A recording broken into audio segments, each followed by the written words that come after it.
KCR bus యాత్ర అనుమతి కోసం ఎన్నికల కమిషన్ను బీఆర్ఎస్ నేతల బృందం కలిసింది. కేసీఆర్ చేసే బస్సు యాత్రకు అనుమతి ఇవ్వాలని బీఆర్ఎస్ నేత కె వాసుదేవరెడ్డి ఎన్నికల కమిషనర్ వికాస్ రాజ్ను కోరారు. లోక్సభ ఎన్నికల దృష్ట్యా ప్రచారంలో భాగంగా ఏప్రిల్ 22 నుంచి మే 10వ తేదీ వరకు జరగబోయే కేసీఆర్ యాత్ర వివరాలను వికాస్ రాజ్కు వాసుదేవరెడ్డి వివరించారు. ప్రధాన ప్రతిపక్ష నేతగా ఉన్న కేసీఆర్కు భద్రత వంటి అంశాలపై ఈసీ చొరవ చూపాలని కోరారు.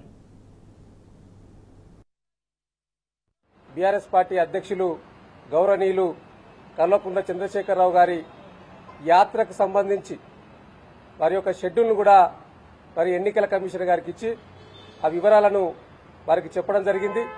ఈ సందర్భంగా మరి యొక్క యాత్రలో ఎలాంటి అవాంఛనీయ సంఘటనలు జరగకుండా కఠినమైన భద్రతా చర్యలను చేపట్టే విధంగా రాష్ట్ర ప్రభుత్వంలో ఉన్న పోలీసు యంత్రాంగానికి ఆదేశాలు ఇవ్వాలని వారిని కోరడం జరిగింది.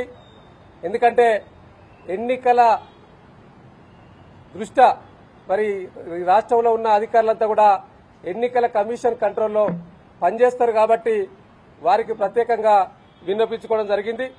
ముఖ్యంగా ఈ లోక్సభ ఎన్నికల దృష్ట్యా ఏప్రిల్ 22 నుండి మే 10వ తారీఖు వరకు మా మాజీ ముఖ్యమంత్రి వర్యులు పార్టీ అధ్యక్షులు ప్రతిపక్ష నేత కేసీఆర్ గారి యాత్ర కొనసాగబోతా ఉన్నది.